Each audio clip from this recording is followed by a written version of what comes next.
الشيطان الرجيم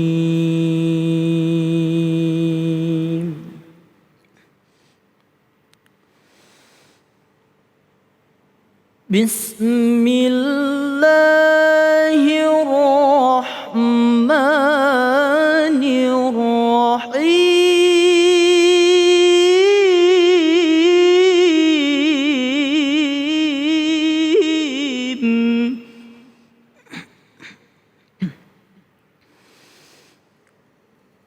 ومن كان في هذه أعمى فهو في الآخرة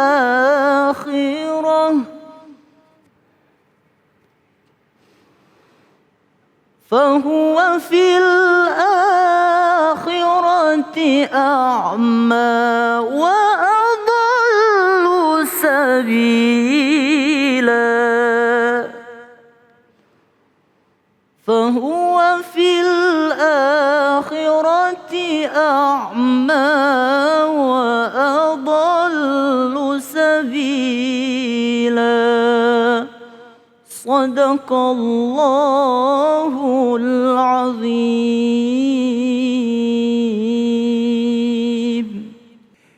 Bismillahirrahmanirrahim. Allahumma salli ala sayyidina Muhammad wa ala ali sayyidina Muhammad.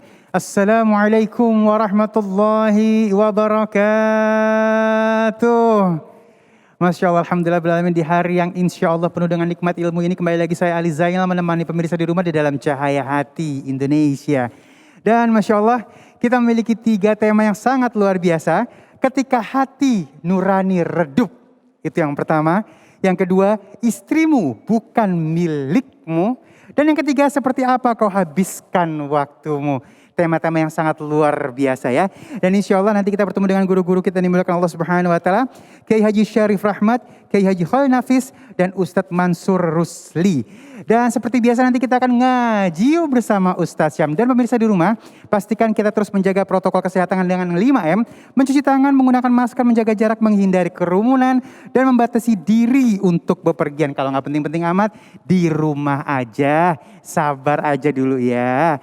Dan baik, kita akan membahas tema kita yang pertama, ketika hati nurani redup, bersama guru kita yang dimuliakan Allah Subhanahu Wa Taala, Kiai Haji Syarif Rahmat. Allahumma salli ala Sayyidina Muhammad.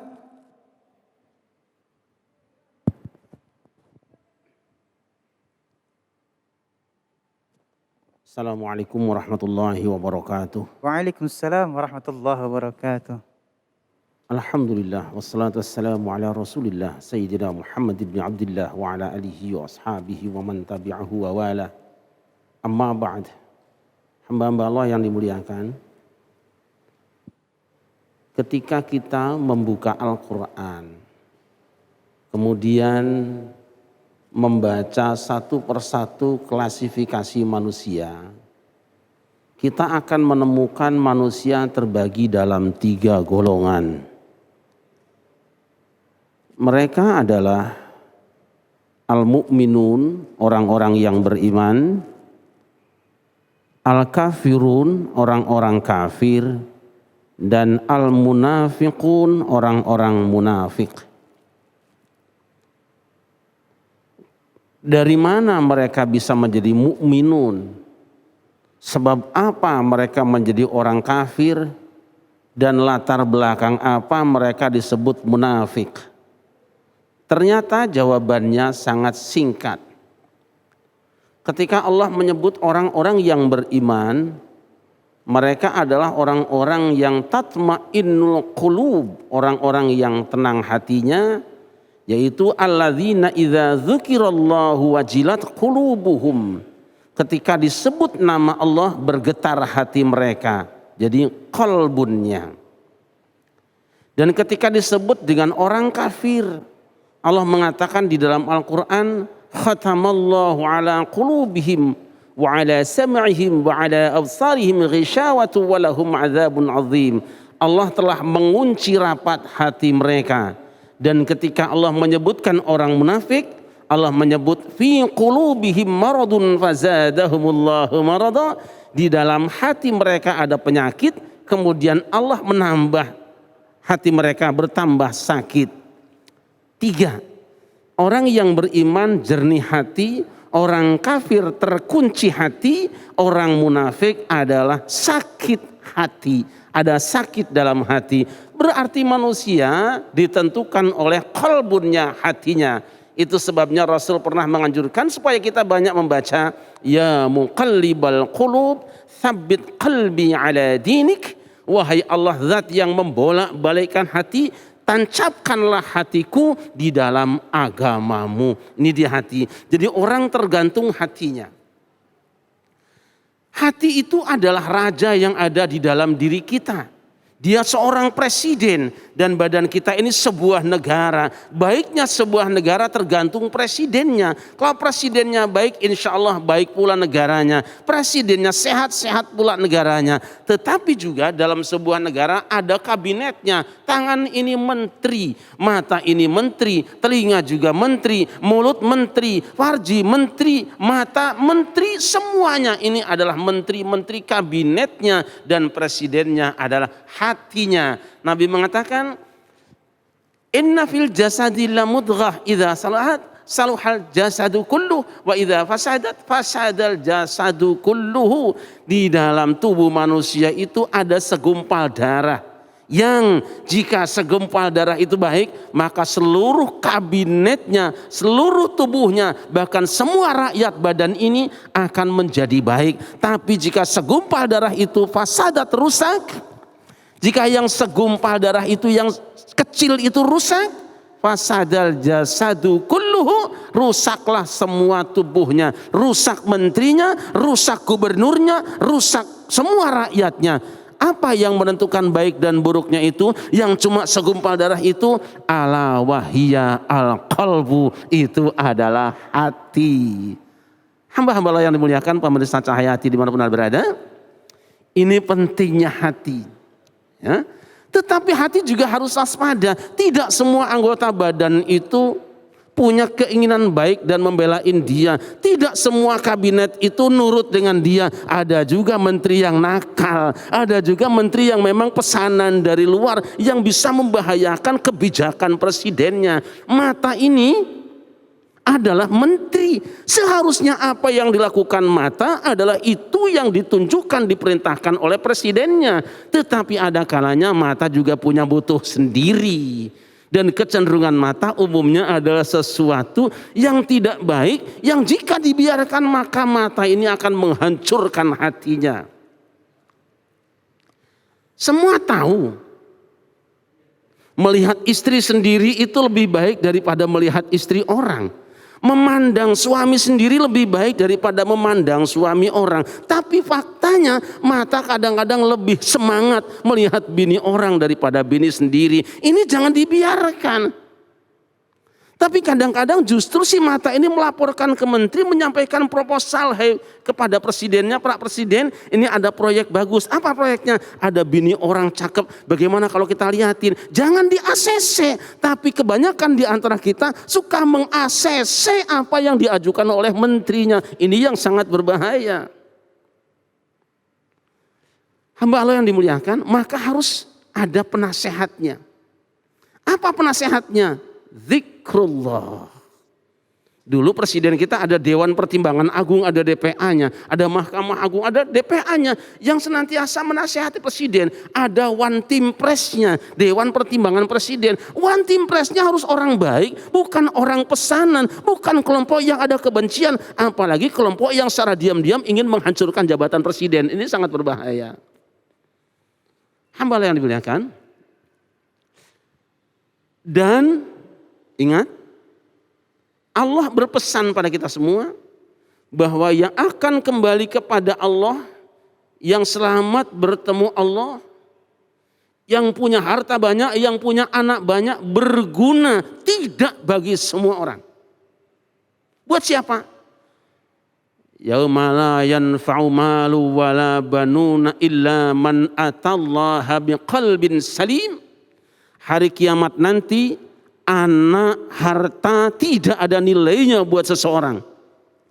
Kekayaan, keturunan tidak ada gunanya buat seseorang yang memilikinya.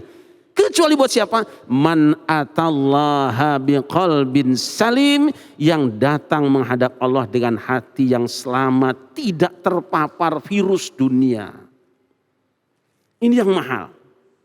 Oleh karena itu maka ketika orang hatinya baik, insya Allah lakunya baik. Saya ingin mengingatkan kita tentang satu hadis. Bahwa nanti yaumul qiyamah ada orang yang mati syahid dipanggil masuk surga. Ketika masuk surga tidak lama keluar. Ditanya oleh malaikat, kenapa Anda keluar lagi dari surga? Bukankah semua orang ingin masuk surga? Orang-orang dari hidup dulu sudah berdoa ingin masuk surga. Apa kata orang ini? Benar. Aku juga ingin masuk surga. Makanya aku perang sampai mati syahid karena ada janji orang yang mati syahid masuk surga. Tapi kenapa Anda keluar lagi? Begini mas, ini maaf malaikatnya mas saja biar gampang. Begini kan, aku memang mati syahid. Dan aku sejak dulu ingin masuk ke dalam surga. Tapi aku bisanya mati syahid karena aku mendengarkan penjelasan dari seorang ulama. Tanpa penjelasan mereka aku tidak akan masuk surga. Jadi rasa-rasanya tidak pantas kalau aku muridnya masuk ke dalam surga. Tapi kiai yang ngajari aku, yang menunjukkan jalan mati syahid ini mulia, tidak masuk duluan. Jadi aku tidak masuk surga sebelum panggil dulu guruku. Kamu ngaji sama siapa dulu? Ngajinya sama Kiai Khalil Nafis. Yang orang MUI itu, betul. Yang kalau pakai baju keren terus, betul. Panggil Kiai Khalil Nafis. Kiai Khalil Nafis, Anda benar punya jamaah ini, kenal orang ini. Rasa-rasanya tidak kenal. Kenapa tidak kenal? Sebab saya akan di depan, kadang-kadang pengajian di belakang, atau jangan-jangan dia pengajiannya daring dulu. Tapi dia ngaku murid Anda, bisa mati syahid karena tahu dalil dari Anda, penjelasan dari Anda. Terus dia tidak mau masuk surga sebelum Anda gurunya masuk surga. Jadi saya dulu, masuk dulu. Kiai Khalil masuk, tidak lama keluar lagi. Loh, kenapa keluar lagi? Begini kan, memang aku dulu yang ngajarin ngaji.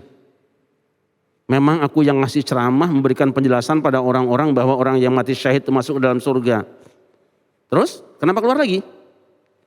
Tetapi aku tidak akan bisa memberikan pengajian kalau tidak ada sarana yang memberikannya. Lantas, aku ingat dulu yang membuatkan majelis taklimnya, yang buka akses jalan orang bisa ngaji ke dalam majelis itu adalah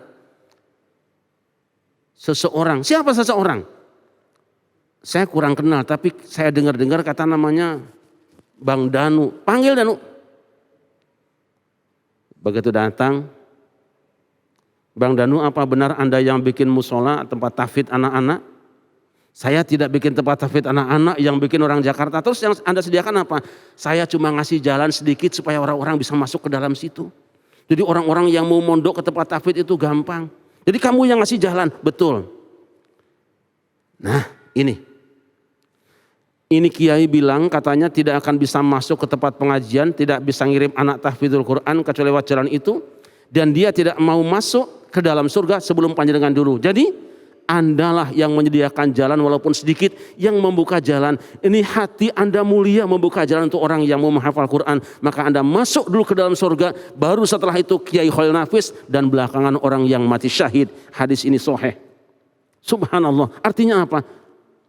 Orang yang bersedekah, yang mengorbankan sebagian hartanya, bisa masuk ke dalam surga sebelum ulamanya, sebelum para orang yang mati syahidnya, belum para mujahidinnya. Kenapa dia berangkat seperti itu? Karena hatinya bersih. Di dalam hatinya ada rasa asih dan perhatian kepada orang banyak. Maka merawat hati ini penting. Jika orang yang membuka jalan untuk kemudahan orang sampai kepada tempat ilmu, tempat mengaji Al-Quran, itu didahulukan masuk ke dalam surga, bagaimana ada orang yang menutup pintu bagi orang-orang yang akan membaca Al-Quran? Bagaimana orang yang menutup jalan bagi orang-orang yang memudahkan untuk mencari ilmu? Niscaya mereka akan ditutup jalannya oleh Allah Subhanahu wa taala dan tidak akan dimudahkan masuk ke dalam surga. Na'udzubillah tsumma na'udzubillah. Hamba Allah yang dimuliakan, hati ini penting. Tadi saya sampaikan bahwa dia adalah presiden, Yang menentukan baik dan tidak baiknya kabinet adalah tergantung kebijakan presidennya. Tapi ingat, presiden itu banyak gangguannya. Setiap saat ada orang yang ingin menghancurkannya, yang menjatuhkan dari kemuliaannya. Perbanyaklah alladzina amanu wa tatma'innu qulubuhum bidzikrillah, ala bidzikrillahi tatma'innul qulub. Orang-orang yang beriman dan banyak zikir kepada Allah. Ingat, hanya dengan zikir kepada Allah hati akan bisa menjadi tentram. Tetapi sebagaimana di dalam ilmu tauhid ada gurunya dan ada ilmunya. Sebagaimana dalam ilmu fikih ada guru dan ada ilmunya, pun di dalam ilmu ngurus hati ada guru dan ada ilmunya. Waspadalah, karena sekarang banyak guru-guru yang tidak bisa bertanggung jawab. Hati bagaikan batu yang sangat indah. Dia pada asalnya sama, tergantung siapa yang menggosoknya untuk jadi apa. Yang di tangan saya ini adalah batu cincin. Sekarang saja dia disebut dengan batu cincin. Sebenarnya asalnya dia adalah batu gunung yang tidak ada harganya. Dia diinjak-injak orang lain. Tetapi dia dibawa dan diserahkan kepada ahlinya. Dia kemudian dipotong, dipisahkan dari gunungnya. Digosok, digurinda. Kemudian terakhir dioles dengan bubuk mutiara, bubuk intan. Hasilnya seperti ini. Satu truk mungkin hanya 1 juta. Tetapi setelah menjadi batu cincin seperti ini bisa puluhan juta harganya. Ketika 1 truk dibikin cincin seperti ini, miliaran jumlahnya. Tetapi yang benar tukang gosoknya. Teman saya punya batu kalimaya, black opal kalimaya. Kemudian dibawa bersama dengan kami ke tukang ganti ikatan. Karena batunya bagus, ikatan kurang bagus, dia ganti. Kita tinggal sholat, setelah pulang sholat, ternyata si tukang batu minta maaf kepada teman saya. Mohon maaf teman, bapak. Batunya pecah. Bukan main kecewanya. Hampir dia menangis. Kenapa pecah? Jujur bapak, sebetulnya saya ini bukan tukang batu cincin. Saya ini bengkel motor. Karena kebutuhan akan uang yang mendesak, orang ikut-ikutan musimnya dan tidak sadar apa profesinya. Waspadalah. Sekarang banyak orang yang bicara agama tapi dia tidak pernah belajar agama. Sekarang orang banyak berfatwa padahal dia tidak tahu apa-apa. Maka waspadalah, jaga hatimu agar supaya tidak hancur karenanya. Hasbunallahu wa ni'mal wakil. Assalamualaikum warahmatullahi wabarakatuh. Waalaikumsalam warahmatullahi wabarakatuh. Masya Allah, terima kasih guru ilmunya. Dan jamaah yang dimuliakan Allah Subhanahu wa Ta'ala, Masya Allah, sesaat lagi kita akan mengangkat sebuah tema, istrimu bukan milikmu, bersama guru kita yang dimuliakan Allah Subhanahu wa Ta'ala, Kiai Haji Khalil Nafis. Jadi jangan kemana-mana, tetap bersama kami di Cahaya Hati Indonesia.